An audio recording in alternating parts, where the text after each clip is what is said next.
Hi everyone, welcome to education point. So हम यहाँ पे जो है क्लास 11 की एनसीईआरटी हिस्ट्री की उसे कवर कर रहे हैं एंड इसके 2 चैप्टर्स हम ऑलरेडी कंप्लीट कर चुके हैं and today we are going to start the chapter number 3 and जिसमें हम बात करेंगे अबाउट द एम्पायर्स, राइट। तो एम्पायर्स जैसे कि मेसोपोटामिया भी एक एम्पायर थी एंड उसके आसपास जो है या फिर उसके कुछ समय के बाद में जो है ना सिटी सेंट्रिक एम्पायर्स जो होती हैं वो यहाँ पे इस्टेब्लिश होनी स्टार्ट हो जाती हैं।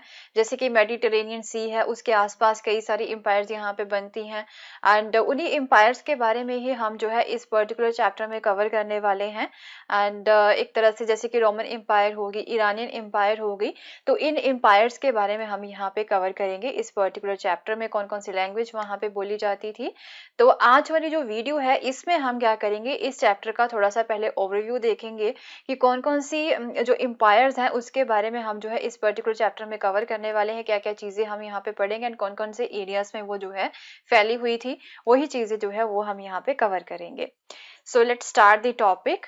तो जैसे कि आपको पता है कि एक तरह से मेसोपोटामियन एम्पायर जो है ना, उसकी इस्टेब्लिशमेंट के बाद के जो कुछ ईयर्स थे ना, वहाँ पे कई सारी एम्पायर्स बनाने की कोशिश की गई थी and west and eastern part जो है ना मेसोपोटामिया का, वहाँ पे जो है कई सारी एम्पायर्स बनाने की जो है कोशिश की गई थी। एंड जो इसीरियन एम्पायर थी, राइट, वो भी यहाँ पे मेसोपोटामिया के आसपास ही थी।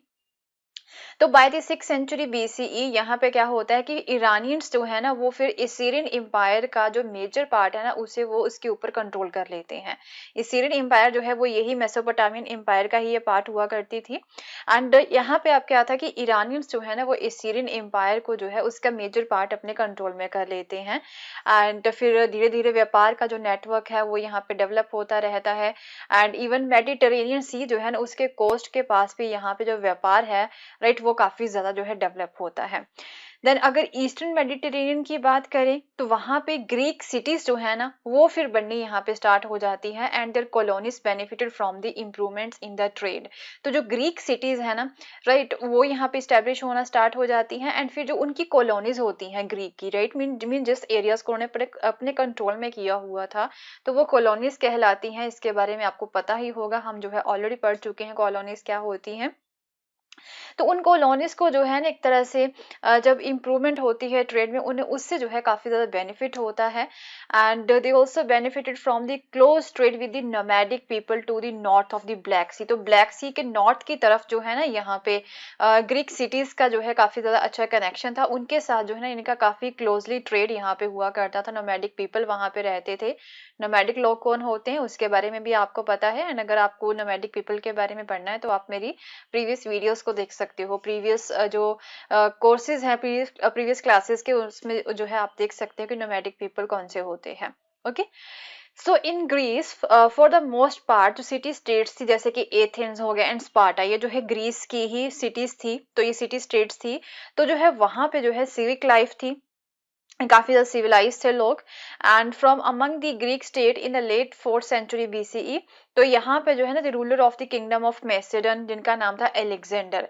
तो ये मैसेडन के जो एक तरह से जो रूलर थे, राइट, वो भी एक ग्रीक स्टेट ही थी। ओके, जो मैसेडोन है वो एक ग्रीक स्टेट थी एंड उस स्टेट के जो किंग एक तरह से जो राजा थे वो कौन से थे, वो एलेक्जेंडर थे। तो एलेक्जेंडर ने तो जो है बहुत ज्यादा अपनी एम्पायर को एक्सपेंड किया था एंड उन्होंने एलेक्जेंडर ने जो है काफी सारे जो मिलिट्री कैंपेन्स होते हैं वो यहाँ पे किए थे एंड फिर उन्होंने इन मिलिट्री कैंपेन्स में north Africa, west Asia, Iran, right, तो ये तो पार्ट सारे तो उन्होंने कॉन्कर कर ही लिए थे एंड फिर उसके बाद में जो इंडिया की तरफ वो आते हैं, इंडिया में नॉर्थ में जो ब्यास रिवर है ना वहां तक वो पहुंच चुके थे, बट वहां पे जो है उनके सोल्जर्स ने फिर आगे प्रोसीड करने से मना कर दिया था एंड फिर वहां से जो एलेक्जेंडर के जो ट्रूप्स हैं वो रिट्रीट कर देते हैं एंड दो many Greek state behind and however कुछ जो ग्रीक्स हैं वो फिर पीछे ही रहते हैं, बट जो इनके सोल्जर्स थे वो तो पहले यहाँ पे कैंपेन्स करते रहते हैं एंड बट जो है वो ब्यास रिवर के पास आके जो है उन्होंने रिट्रीट कर दिया था, right.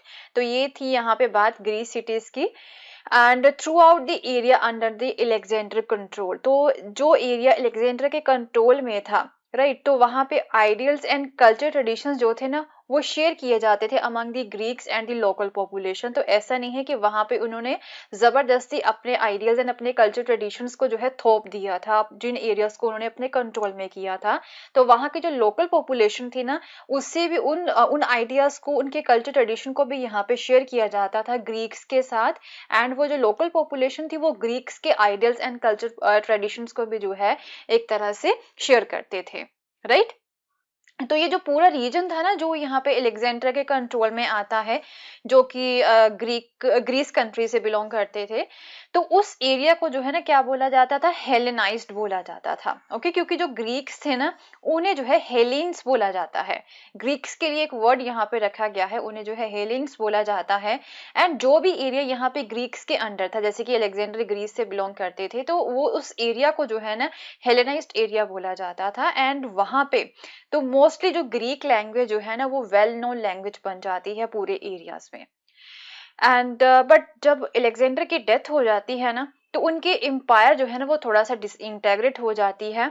But for almost 3 centuries after, जो हेलेनिस्टिक कल्चर है ना वो फिर भी इस एरिया में इम्पॉर्टेंट रहता है। ओके, चाहे उनकी जो एम्पायर थी वो एक तरह से पॉलिटिकल यूनिटी जो होती है ना, यहाँ पे डिफरेंट एरियाज के बीच में जो पॉलिटिकल यूनिटी अलेक्जेंडर के जीते हुए थी, यहाँ पे जब वो जीवित थे, उनके डेथ के बाद में जो है ना वो यहाँ पे खत्म हो जाती है। बट जो कल्चर है ना वो यहाँ पे कंटिन्यू रहता है उन एरियाज में भी, जिन एरियाज को इन्होंने अपने एक तरह से एम्पायर का पार्ट बनाया था। तो ये जो पीरियड है ना, जिस पीरियड में एक तरह से अलेक्जेंडर ने एक तरह से कैंपेन्स किए थे, उस पीरियड को जो है हेलेनिस्टिक पीरियड किया बोला जाता है in the history of the region. But this ignores the way in which the other cultures were as important as, if not often more important than. तो बट यहाँ पे जो है ना इस पीरियड में, जिस पीरियड में इन्होंने इस एरियाज को अपने कंट्रोल में किया था ना, उसे टोटली हेलेनिस्टिक पीरियड बोल देते हैं। बट जो दूसरी एम्पायर थी ना वो भी कोशिश कर रही थी इन एरियाज को अपने कंट्रोल में करने की, जैसे कि ईरानियन कल्चर हो गया ना, वो भी यहाँ पे आ रहा था in period, I mean in areas में। तो जो हिस्टोरियंस है ना वो उस चीज को थोड़ा सा इग्नोर कर देते हैं, दूसरे कल्चर्स को जो है वो थोड़ा सा इग्नोर कर देते हैं। तो उन्होंने जो है ना इस पीरियड को हेलेनिस्टिक पीरियड ही यहाँ पे बोल दिया था, कि वो बोलते कि जस्ट हेलेनिस्टिक जो कल्चर है ना वही यहाँ पे ज्यादा फेमस था, जो दूसरे कल्चर थे वो यहाँ पे बिल्कुल ही इग्नोर कर दिए हैं इन्होंने। बट दूसरे कल्चर भी यहाँ पे एग्जिस्ट करते थे। ओके, जैसे कि ईरानियन कल्चर हो गया वो यहाँ पे एग्जिस्ट करता था। So this section deals with the important aspects of what happened after this. अब अलेक्जेंडर की डेथ के बाद में जो है क्या होता है वो देखेंगे। So small but well organised military forces जो थी ना central Italian city state of the Rome took advantage of the political discord. तो यहाँ पे पॉलिटिकल डिसयूनिटी देखने को मिलती है अलेक्जेंडर की डेथ के बाद में। तो जो रोम सिटी है ना, जो रोम स्टेट है, वहाँ की जो मिलिट्री फोर्सेस है जो कि काफी अच्छे से ऑर्गेनाइज थी, वो इस चीज का फायदा उठाती हैं। एंड क्या होता है, उन्होंने नॉर्थ अफ्रीका, जो कि पहले किसके अंडर थी, अलेक्जेंडर के अंडर थी, जो कि ग्रीक से बिलोंग करते थे। तो ये जो एरियाज जो कि उसके अंडर थे, फिर जो है ना रोम के जो मिलिट्री फोर्सेस हैं वो north Africa and eastern Mediterranean area को जो है ना अपने कंट्रोल में कर लेती हैं।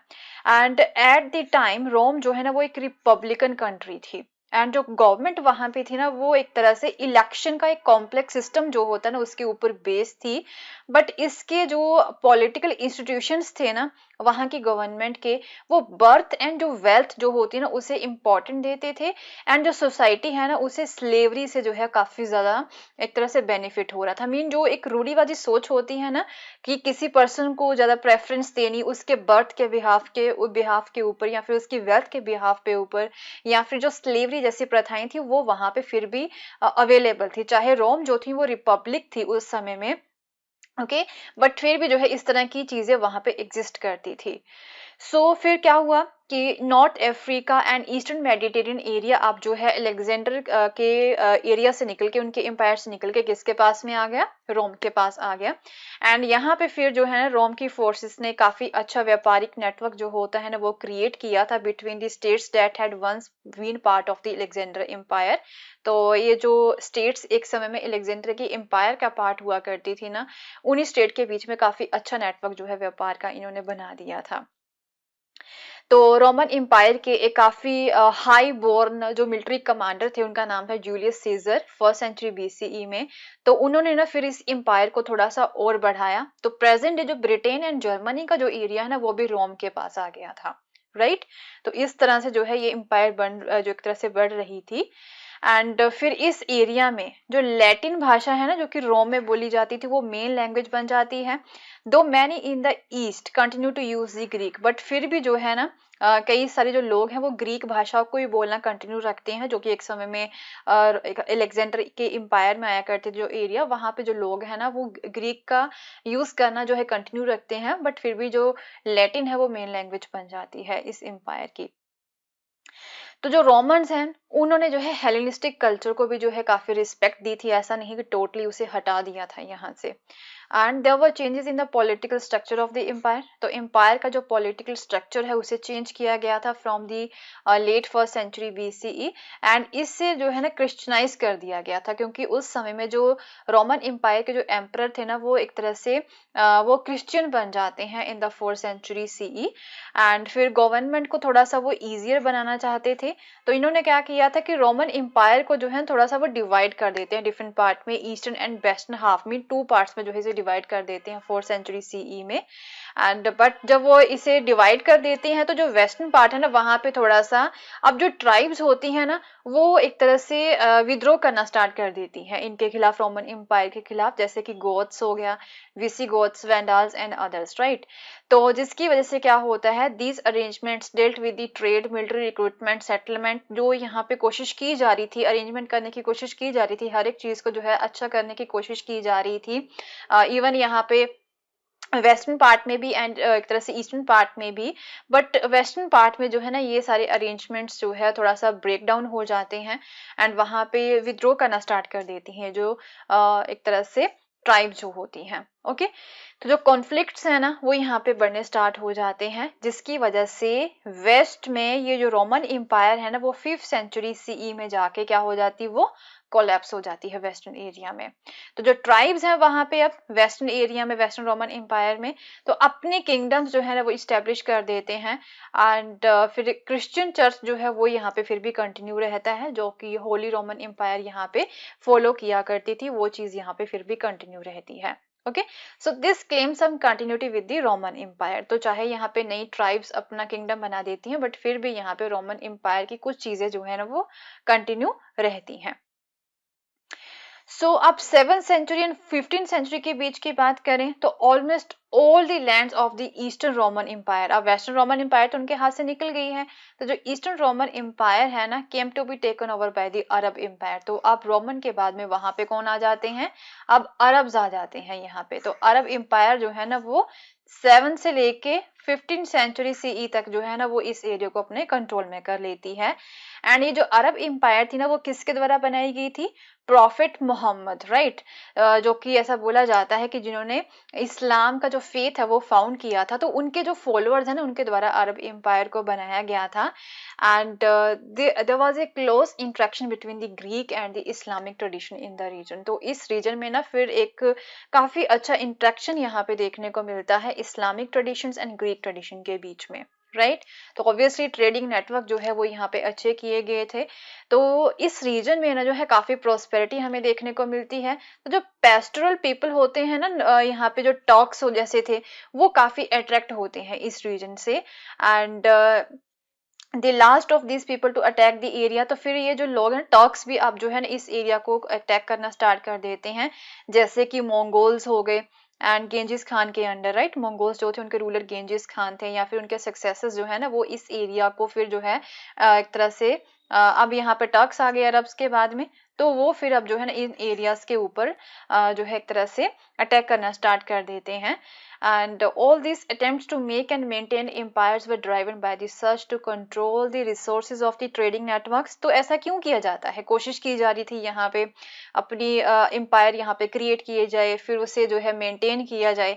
तो इसके पीछे यही लालच होता है एम्पायर बनाने के पीछे कि जो कोई पर्टिकुलर एरिया है ना जो कि वहाँ पे काफी अच्छे रिसोर्सेज अवेलेबल हैं, तो उनके ऊपर जो है कंट्रोल किया जाए एंड जो एक तरह से ट्रेड नेटवर्क है ना वहां पे भी अपना कंट्रोल जो है वो इस्टेब्लिश किया जाए, सो डैट कि यहाँ पे जो है ना इन्हें फायदा पहुंच सके। बस यही चीज जो होती है, यही लालच होता है जिसकी वजह से ये एम्पायर्स बनाने की जो है कोशिश की जा रही थी, वहां पे इस्टेब्लिश करने की कोशिश की जा रही थी। ओके एंड जितनी भी एम्पायर्स यहाँ पे आती हैं उन्होंने अपने अपने जो एडमिनिस्ट्रेटिव सिस्टम्स होते हैं वो इस्टेब्लिश किए थे, सो डैट कि व्यापार को स्टेबल किया जा सके।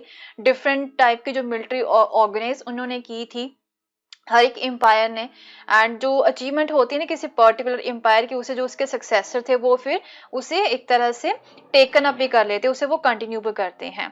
तो over the time the area came to be marked by the Persian, Greek, Latin and Arabic above many other language that were spoken and the written, right. तो इस एरिया मेडिटेरेनियन सी के आसपास का जो एरिया है ना वहां पे कई सारी लैंग्वेजेस हमें जो है देखने को मिलती हैं, Persian, Greek, Latin and Arabic हो गई। ओके तो इसे बोला जाता था एंड लिखा भी जाता था। तो ये सारी यहाँ पे अगर हम बात करें तो इतनी एम्पायर्स यहाँ पे इस्टेब्लिश की जाती हैं।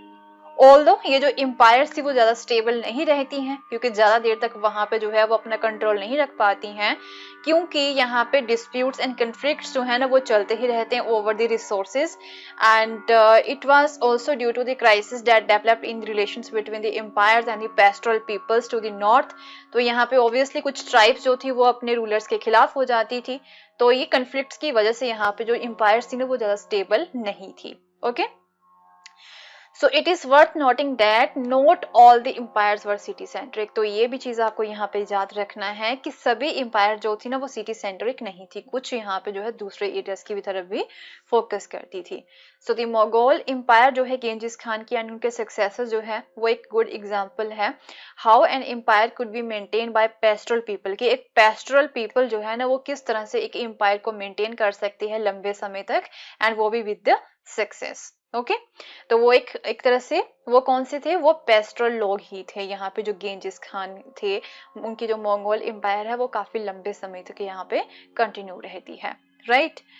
So will continue with the same chapter in our next video, and कुछ और इम्पोर्टेंट टॉपिक्स के बारे में हम यहाँ पे कवर करेंगे। एंड अगर आपको मेरा कोर्स पसंद